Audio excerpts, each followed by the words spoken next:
Strávili sme 7 dní na Malorke, čo je vlastne ostrov v Španielsku. Boli sme u Španielov na škole, ktorí majú inú formu vzdelávania. Veľmi mi prišlo, že tí Španieli boli veľmi prívetiví, nás pekne privítali a boli milí. Našla som si nových kamarátov tam a zlepšila som si vlastne svoju angličtinu.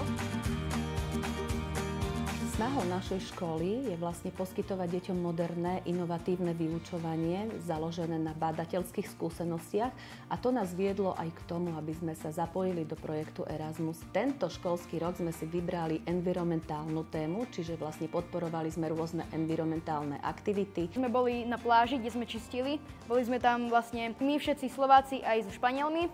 Bola to celkom sranda, pretože bol tam dosť odpadu, ktorý sme mohli zobrať so sebou a vyčistiť pláž. Alebo sme mali takisto workshop, kde sme vyrábali zo starého oblečenia nové kúsky. Naše deti vycestovali teda do Španielska a potom následne prišli Španieli z Malty vlastne k nám a skúmali, ako sa nakladá s odpadom vlastne u nás na Slovensku. Keď oni boli tu, tak sme išli na Svižiansky zberný dvor.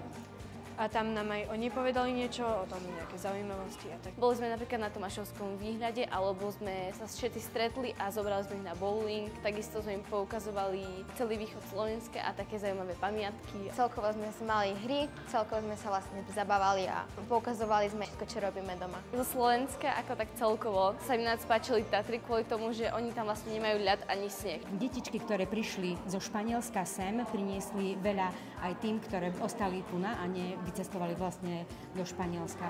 Priniesli nielen kultúru, priniesli jazyk, ale priniesli aj mnohé skúsenosti z ich škôl a nové povedomie o tom, ako sa žije a študuje v zahraničí. Bola to nielen pre naše deti, ale aj pre nás rodičov veľmi veľká skúsenosť, veľmi pozitívna skúsenosť. Aj naše detičky vlastne získali tú komunikačnú zručnosť v angličtine. Odstranili sa rôzne bariéry. Moja dcera napríklad prvýkrát letela lietadlom, ale okrem toho získali sa nové priateľstvá. Tí decká zostali stále v kontakte, neustále si píšu alebo si posielajú hlasové správy.